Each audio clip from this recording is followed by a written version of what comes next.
Aujourd'hui, vous allez découvrir que les paroles contiennent de la puissance et apprendre à les utiliser pour changer votre vie. Ceci tout de suite à l'antenne.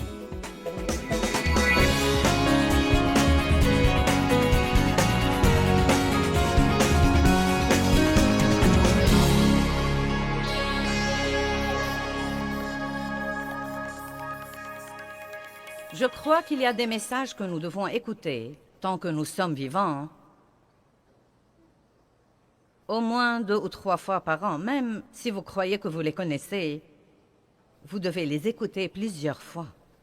Et parmi ces messages, les messages sur la pensée, les messages sur la vie dans le fruit de l'esprit sont parmi ces messages aussi, et l'importance de manifester ce fruit.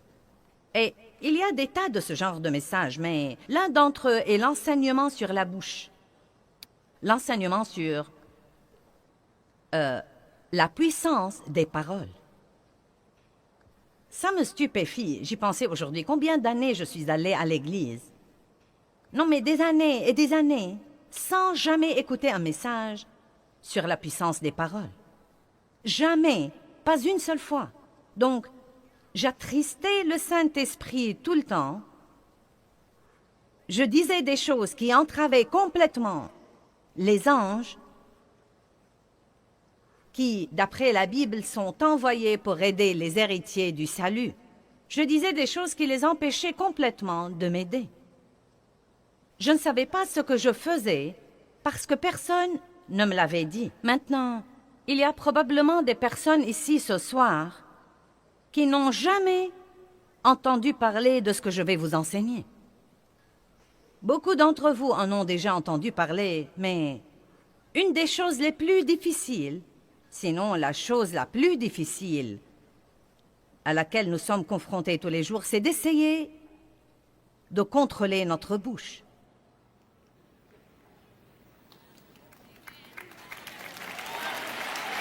En fait, la Bible dit que nul ne peut dompter la langue à part le Saint-Esprit. C'est lui qui le fait. Cela ne veut pas dire que le Saint-Esprit va la dompter à notre place, mais que nous devons prier régulièrement et demander l'aide de Dieu là-dessus. Et si vous lisez les psaumes, vous verrez que le roi David faisait ça tout le temps. Il faisait des confessions concernant sa bouche et ses paroles et demandait toujours à Dieu de l'aider. Que les paroles de ma bouche et les réflexions de mon cœur te soient agréables. Mais une garde à ma bouche, ô Dieu, de peur que je ne pêche contre toi par ma langue. Il y a toutes sortes de versets comme quoi vous devez prier et demander tous les jours à Dieu de vous aider à prononcer les paroles de la vie partout où que vous alliez et non pas celles de la mort. Amen. L'autre chose qui arrive quand nous comptons sur le Saint-Esprit pour dompter notre langue, sachant qu'il ne va pas le faire à notre place, je crois que le Saint-Esprit nous le rappellera. L'Évangile de Jean nous dit que le Saint-Esprit nous rappellera des choses. Donc, si vous êtes comme moi, et je suis sûre que nous nous ressemblons tous à bien des égards, vous dites des choses et vous les regrettez, vous savez.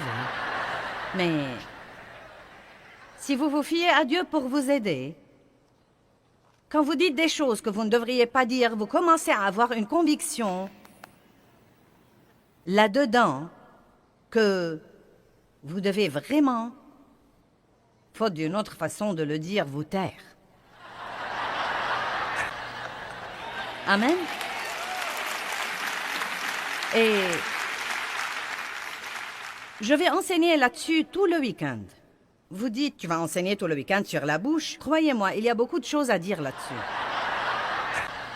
Nous ne manquerons pas d'informations et je ne crois pas que vous allez vous ennuyer. Mais si aucun de vous n'a besoin de ce message, je me le prêcherai à moi-même parce que j'en ai besoin. Le don que Dieu m'a donné est dans ma bouche, mais elle a aussi été mon plus grand problème dans la vie. Et ce n'est pas du tout rare. Donc, nous allons intituler ce message « Les paroles contiennent de la puissance », de même que ce genre ici contient de l'eau ce soir. Les paroles que nous parlons contiennent de la puissance en elles. Et je veux que vous compreniez ça. Chaque parole qui sort de votre bouche a de la puissance en elle. Une puissance créative ou destructive. Une puissance positive ou négative. La plupart de nous connaissent Proverbe 18, 21 qui dit « La mort et la vie dépendent de la langue ». Maintenant, c'est un verset sensationnel. La mort et la vie dépendent de la langue. Je crois que je dois faire attention à mes téléspectateurs en ce moment et m'assurer que vous m'aviez bien entendu. La mort et la vie dépendent de la langue. Amen.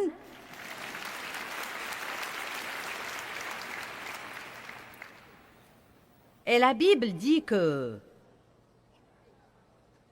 Elle nous dit en fait que nous mangerons du fruit de nos paroles, soit pour la vie, soit pour la mort. Donc vous mangez littéralement vos paroles.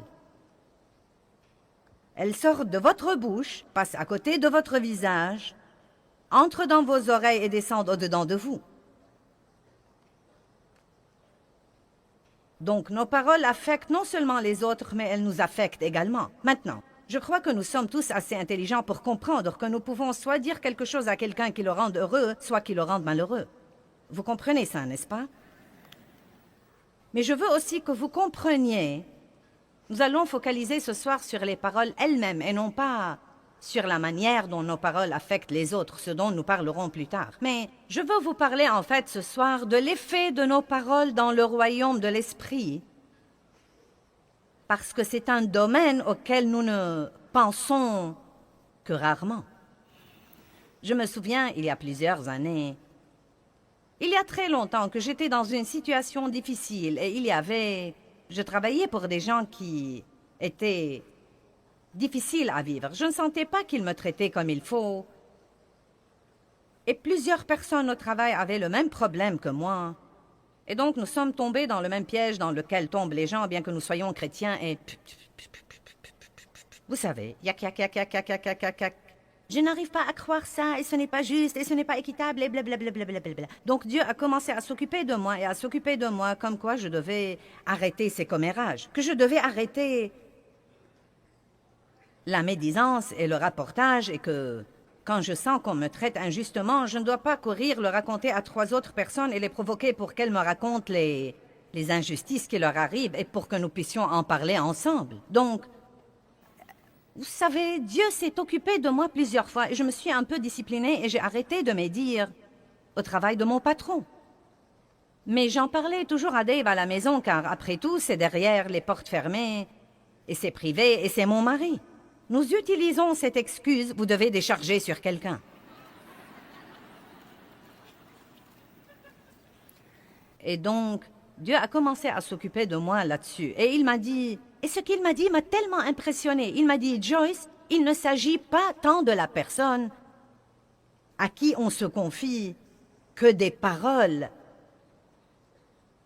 elles-mêmes. Et où que tu sois dans ton problème, moi je t'écoute.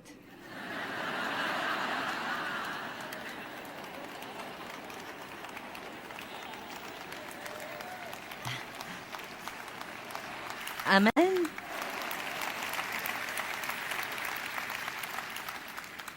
Je vais vous dire quelque chose pour illustrer, et je vais le répéter plusieurs fois ce week-end.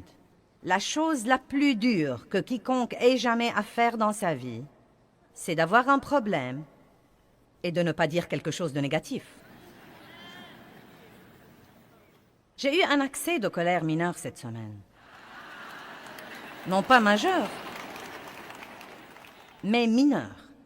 Une colère qui a duré 5 à 7 minutes. Mais quand j'ai fini, j'ai dû me repentir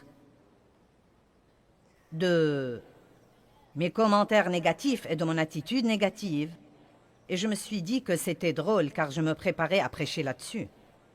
Vous savez, le diable aurait aimé que je culpabilise trop pour monter en chair et prêcher là-dessus, mais je ne supporte pas ces trucs, donc je vais vous le dire carrément. Vous savez, je dois combattre ça comme tous les autres. Mais vous savez ce que j'ai décidé dans ma vie?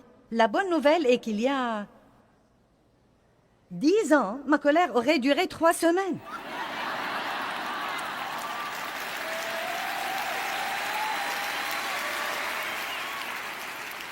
Donc, je ne suis pas là où je devrais être, mais Dieu merci, je ne suis plus là où j'étais autrefois.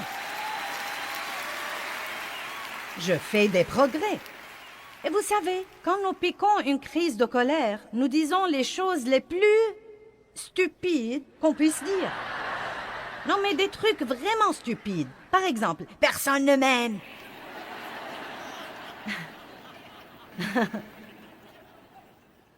Dave m'a regardé et m'a dit « Est-ce que tu as dit que personne ne t'aime ?» Non, mais des choses stupides, vraiment stupides. Donc, nous devons tous écouter ceci et nous devons tous aller de l'avant. Et puis-je vous dire quelque chose? Quand nous disons des choses que nous ne devons pas dire, nous devons les considérer comme n'importe quel péché et nous en repentir. Et c'est quelque chose que tant de gens ne font pas, parce que ce n'est pas un oup. Ce n'est pas un contretemps dans la vie. Je vais vous montrer ce week-end que si nous ne repentons pas et nous ne couvrons pas ce péché du sang de Jésus, nous ouvrons une porte au diable dans bien des cas. Les paroles ont de la puissance dans le royaume de l'esprit. De l'esprit. Vous savez, les paroles sont intéressantes. Vous savez, Jésus a dit, mes paroles, elles sont esprit et elles sont vie. Donc les paroles opèrent dans le royaume de l'esprit car vous ne pouvez pas les voir. Et pourtant, elles ont un effet. Quelqu'un vous dit quelque chose et cela vous affecte de l'intérieur. Cela peut soit vous élever, soit vous démolir. Il y a des milliers de gens dans ce bâtiment et vous êtes tous comme ça. Pourquoi êtes-vous venus ici? Pour m'écouter parler? Pourquoi? Parce que je dis à haute voix les paroles de Dieu et vous avez vous-même expérimenté que la parole de Dieu peut sûrement changer votre pensée et changer votre point de vue et changer votre attitude et changer votre vie.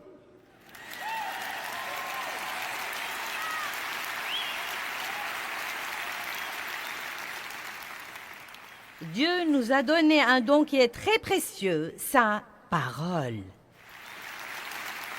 La parole de Dieu est le plus grand don que nous ayons. Et que vous le sachiez ou non, vous avez déjà écouté beaucoup de la parole ce soir. Nous avons chanté la parole, nous avons exhorté avec la parole. Même quand je vous ai parlé de notre matériel spirituel, j'ai dit que ce matériel contenait la parole pour que vous puissiez le prendre chez vous sur une bande et continuer à être élevé et changé. La Bible nous dit que Dieu a un bon plan pour votre vie, mais que votre pensée doit être complètement renouvelée par la parole de Dieu pour voir ce plan se réaliser. Je rends grâce à Dieu pour sa parole. 2 Corinthiens 3, 18 dit « Si vous demeurez dans ma parole, vous serez transformés et changés en l'image de Dieu, de gloire en gloire en gloire. » Jésus dit, « Si vous demeurez dans ma parole, vous connaîtrez la vérité, et la vérité vous affranchira et vous libérera. » Il y a tant de merveilleuses promesses concernant la parole. Parlons des paroles que nous parlons et des anges. Combien d'entre vous croient que Dieu vous a assigné des anges dans votre vie pour vous aider et vous protéger?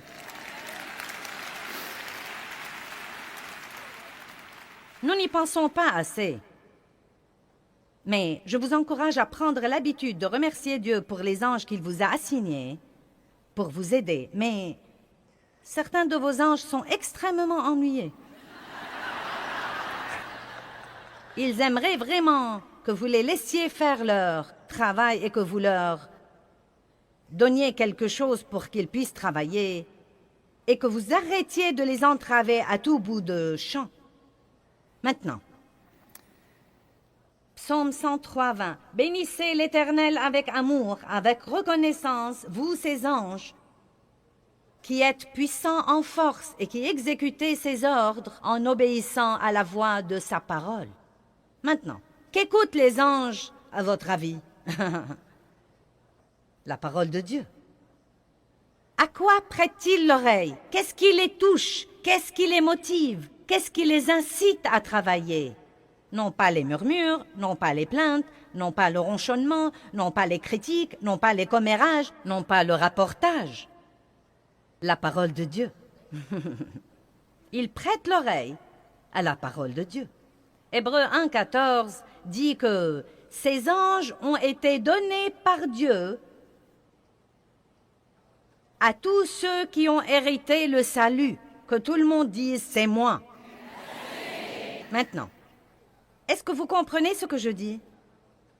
Si vous voulez que vos anges vous aident, vous devez leur donner quelque chose pour qu'ils puissent travailler. Et donc, la meilleure chose que nous puissions faire si nous avons des ennuis, c'est de dire « je crois la parole ». Je crois que la parole de Dieu est vraie, que ses promesses sont vraies. Vous devez connaître assez de la parole pour pouvoir dire « Dieu a dit ». Dites quelque chose de la parole qui s'applique à votre situation. Je ne dois pas craindre parce que Dieu est avec moi. Ou bien, selon le cas, Dieu pourvoira à tous mes besoins selon ses richesses en gloire par le Christ. Et non pas si vous perdez votre travail. « Oh, j'ai perdu mon travail, que vais-je faire? Tous mes espoirs sont anéantis, je suis sans le sou, je ne sais pas ce que je vais devenir, je n'aurai jamais de chance. » Et donc, vous savez, les anges sont comme...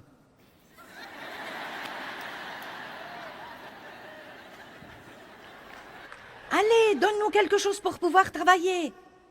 Est-ce que vous comprenez? Veux-tu me donner un petit quelque chose pour que je puisse travailler?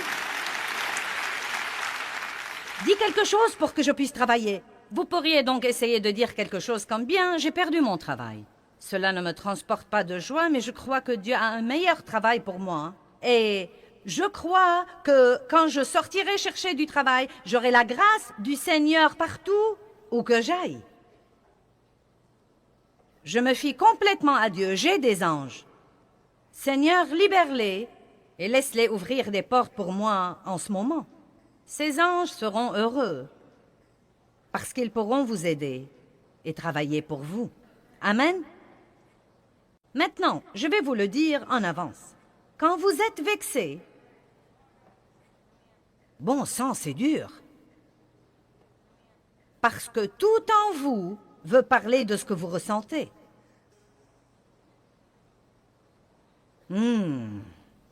Amen.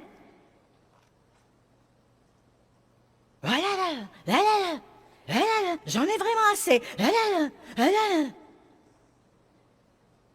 Et si vous avez quelqu'un autour de vous qui essaye de vous calmer, vous aurez envie de le gifler. Non. Et je vais vous dire ce que je déteste. Que quelqu'un de ma famille me dise « Eh bien, je connais une dame pasteur qui dit... »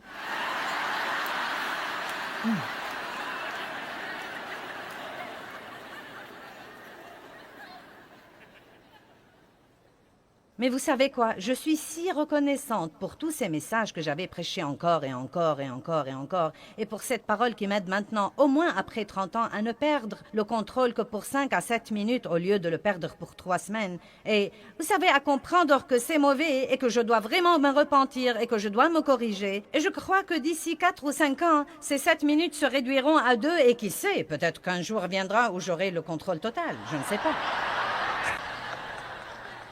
Mais c'est peu probable tant que je suis dans ce coup charnel, mais je vais vous dire une chose. Je ne veux pas une bande d'anges paresseux qui me suivent partout sans rien faire, parce que je les entrave constamment avec les trucs stupides que je dis. Je veux que vous compreniez ceci. Les paroles ont de la puissance dans le royaume de l'esprit et Dieu vous a donné de l'aide. Il vous a assigné des anges et les anges ne sont pas de petits gros bébés avec des ailes. Non, mais les dessins que nous voyons des anges, non, mais sont si ridicules. Oh! Je ne le crois pas. Non, mais ce sont des anges puissants, guerriers, qui mesurent 3 mètres et demi à 4 mètres et demi. En fait, je vais vous raconter une histoire. Vous pourriez la croire si vous avez assez de foi. Je n'ai pas vu ça, mais je crois l'homme qui l'a raconté, car je ne pense pas qu'il savait assez pour l'inventer. Un homme est venu à une de mes réunions à Phoenix avec sa femme. Il n'était pas croyant. Il est venu... C'était son cadeau d'anniversaire à sa femme. Il l'a amené, il est venu avec elle. Et pendant la louange et l'adoration, elle a dit qu'il a commencé à sangloter. Et elle lui a dit, « Qu'est-ce qui te prend? » Il lui a dit, « Tu n'as pas vu ça? Tu n'as pas vu ça? » Et elle lui a dit, « De quoi parles-tu précisément? » Il a dit, « De toute façon, l'histoire ressemble à ça. Je portais du blanc ce soir-là, et quand je suis sortie... » Écoutez, maintenant. Quand je suis sortie, a-t-il dit, tous ces hommes très grands sont en fait sortis avec moi, et ils étaient tous vêtus en blanc également. Il a dit, je n'y ai pas trop pensé, j'ai cru que c'était la chorale. Et donc il a dit, quand Joyce est montée en chair pour prêcher, pour dire quelque chose, chaque fois qu'elle venait dire quelque chose, tous ces types la suivaient et venaient et formaient un demi-cercle autour d'elle. Mais il a dit qu'il retirait ses épées et qu'ils étaient au garde à vous.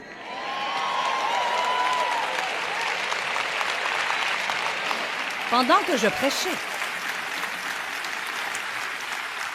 Eh bien, ce type a été sauvé. Je le dis sans aucun doute. Et comme je l'ai déjà dit, je ne sais pas, non mais je ne sais pas ce que vous en pensez, mais ça avait un effet spectaculaire sur ce type. Et je me suis dit, waouh! Bon sang, si seulement nous pouvions nous rendre compte que nous ne sommes pas seuls, que nous ne sommes pas tous seuls, et que Dieu a dit, ne craignez pas parce que je suis avec vous, où que vous soyez, et je... Bon Dieu!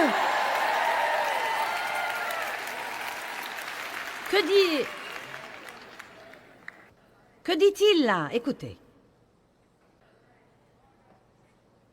Écoutez avec soin, car il ordonnera à tous ses anges de t'accompagner et de te défendre et de te garder dans toutes tes voies d'obéissance et de service. Et ils te porteront sur les mains, de peur que ton pied ne heurte contre une pierre. Tu marcheras sur le lion et sur l'aspi, et tu fouleras le lionceau et le dragon. Wow! Mais n'oublions pas le psaume 103:20. Il prête l'oreille à la parole. Nos paroles ont donc un effet dans le royaume de l'esprit. Philippiens 2 dit, travaillez à votre salut avec crainte et tremblement. C'est dans Philippiens 2, 12 et 13. Travaillez à votre salut avec crainte et tremblement. Travaillez à, et non pas travaillez pour. Travaillez à votre salut avec crainte et tremblement. Puis il dit, non pas par votre force, mais Dieu vous aidera à le faire. Maintenant, cela veut vraiment dire que quand nous sommes régénérés, Dieu vient demeurer au-dedans de nous, et une graine de tout ce que Dieu a pour nous est mise au-dedans de nous. Cette graine est l'Esprit de Dieu. Jésus-Christ vient vivre en nous. Bien, maintenant, nous avons beaucoup de bonnes choses en nous. Savez-vous que chacun de nous, qui avons accepté le Christ comme sauveur, a tout le fruit de l'Esprit en lui, mais cela ne veut pas dire que nous le manifestons toujours. N'est-ce pas? Nous avons le tout en nous. Il est en nous. Eh bien, la Bible dit que nous devons le manifester. Il doit entrer dans notre pensée, entrer dans notre attitude. Vous voyez, cette vie merveilleuse qui est en nous doit entrer dans notre pensée pour nous apprendre à penser différemment. Elle doit entrer dans notre attitude et nous devons apprendre à avoir une attitude différente. Eh bien, il y a plusieurs années, Dieu m'a parlé un jour et il m'a dit, « Écoute Joyce, il est temps que ta bouche soit sauvée. »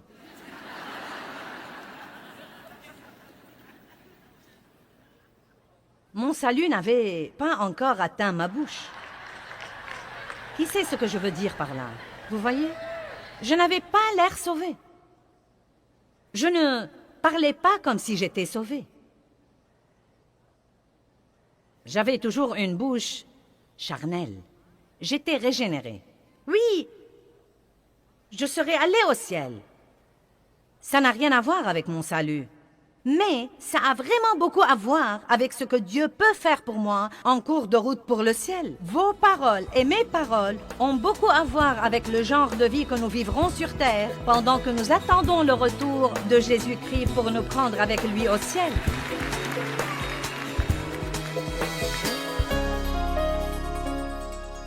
Eh bien, Jacques 4,2 dit « Vous n'avez pas parce que vous ne demandez pas ». Et ça m'a vraiment changé la vie quand j'ai découvert que je ne devais pas travailler aux choses et essayer de faire qu'elles se produisent et que je pouvais les demander à Dieu.